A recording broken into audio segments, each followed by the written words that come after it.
Hey guys, today we're going to talk about how to be a chill, happy overachiever. And no, it's not an oxymoron. So if you're a high achiever with perfectionistic tendencies, a desire to do things really, really well, and a habit of getting kind of stressed when things aren't measuring up to your A++ standard of work, you've probably had people tell you, you need to let go and care less. But I don't think you need to do that. Let me share with you something that the fantastic marketing coach Simone Seol said recently in an email. She wrote, "The idea is to keep trying different shit until we hit something that works." That doesn't sound glamorous. It sounds too basic to be the right approach, but it is. People aren't biting. Keep trying different ways to say it. Don't stop until you get a yes.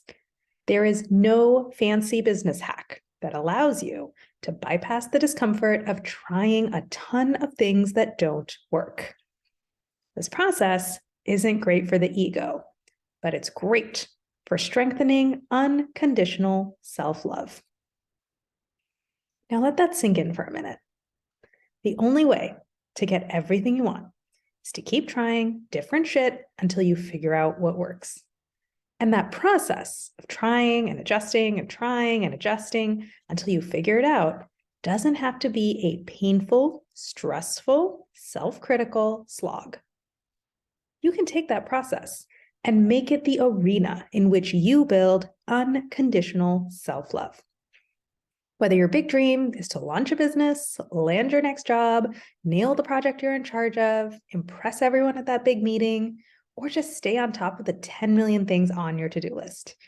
No matter what your goal or desire might be, chances are it'll take more than one try to figure it out.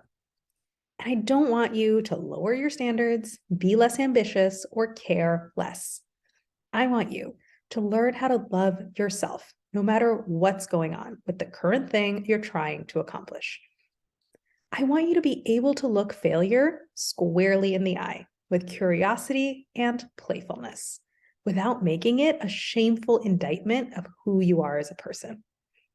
And I want you to feel comfortable and secure when things are going really well, because this can be a challenge too. And if you can love yourself unconditionally, even when a failure is happening, if you can look at a bad result and say, I'm good at this. I know what I'm doing. This is not a me problem. This is just a process problem.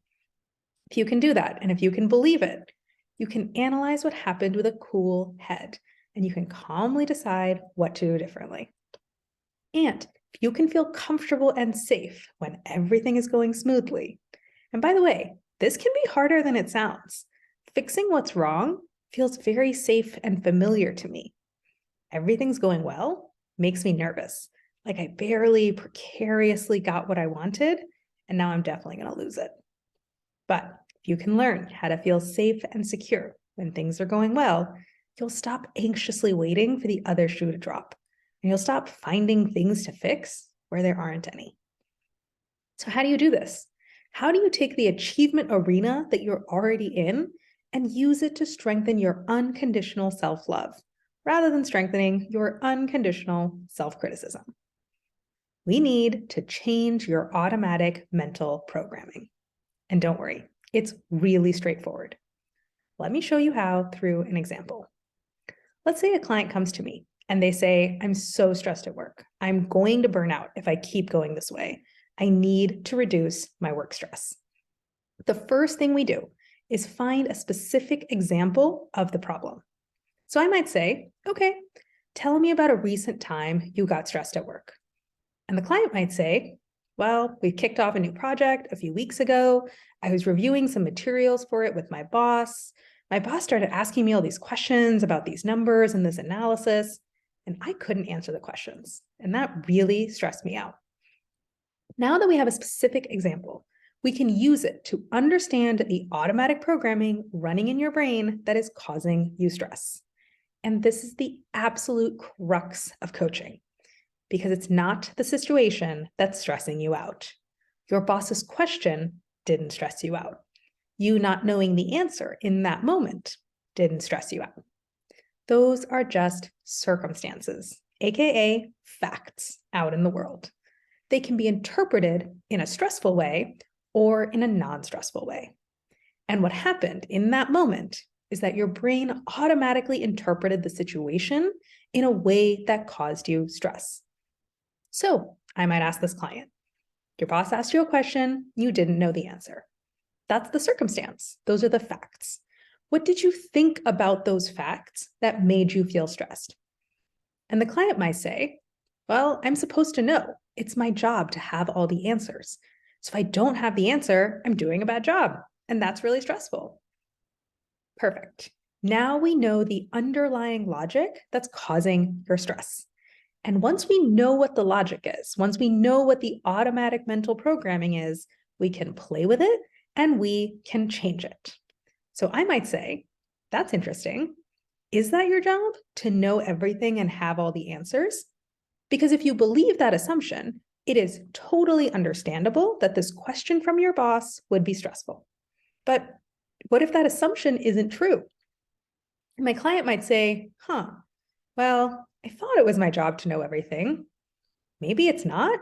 What else would my job even be, though? And we can have a whole discussion about this. What is your job? What are the standards for success? What does good and bad look like? Your automatic brain has already assumed certain answers to these questions. But maybe when you think about it, you don't actually agree with those answers. And working together, we can come up with new logic, a new bit of programming that clicks in and resonates with your brain and helps you feel better and helps you do better work. In this situation, I might say, let me make a thought suggestion. It's just something for you to try on. It's not right or wrong. What if your job isn't to have all the answers, but rather to be really good at figuring things out? So you don't have to know everything off the bat. You just have to be good at identifying what's important to go learn next and go learn it quickly. And if that resonates with my client, they might say, oh, well, if I thought of it that way, then me not knowing the answer to that question isn't that stressful. It's just like, oh, why are they asking me that? Is there something I need to know here? Or is it just a random question that's not important? Okay, that feels a lot better. Bam. Programming rewritten, stress reduced. Because the reality is, you're not a self-critical person. You're not a people pleaser. You're not a perfectionist.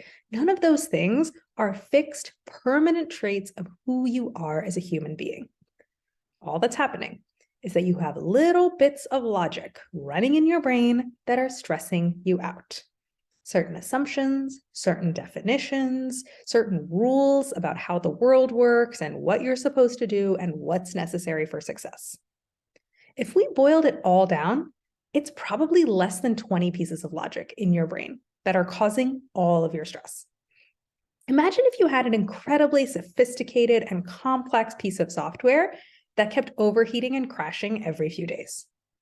And what if I told you, hey, all this overheating and crashing is being caused by less than 20 bugs. Do you want to go in and fix them? Well, guess what? That sophisticated piece of software is your brain. Finding and fixing those bugs is coaching. And when you squash the mental bugs that are stressing you out today, and when you learn the skill of finding and fixing those bugs forever into the future, you can become a chilled out overachiever. You can enjoy the ongoing test and learn process that's required to do anything well. You can use your quest for achievement to strengthen your unconditional self-love rather than to beat yourself up. And you can create the life that you actually want. That's what you get from coaching. So let's get started today. Go to the link above and book a free coaching consult.